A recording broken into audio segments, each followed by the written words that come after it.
இந்த படத்துல வார ஒரு சீன் சொல்றேன் கேளுங்க. ஒரு பிசினஸ் மேன் வீட்டுக்கு போலீஸ் காவலா நிக்கிறாங்க.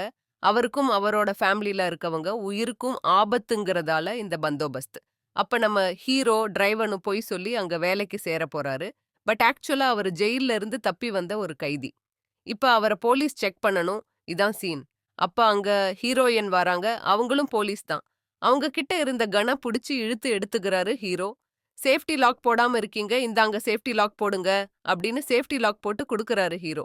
டிரைவர் வேலைக்கு வந்த உனக்கு எப்படி கன் பத்தி தெரியும்னு அப்படின்னு ஒருத்தரும் கேட்கல.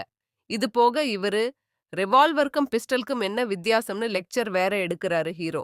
அப்பயும் அவரை விட்டுடுறாங்க. இந்த படத்தை நீங்க தப்பிதவறி பார்த்தீங்கன்னா உன்னோட கண்ணுக்கு இந்த லாஜிக் மிஸ்டேக் மட்டுமா தெரிஞ்சுச்சு அப்படின்னு கேப்பீங்க. பாயசத்துல முந்திரி மாதிரி அவளோ இருக்குங்க logic mistakes. Daaku Maharaja again ஒரு டிசப்பாயிண்டிங்கான தெலுங்கு படம்.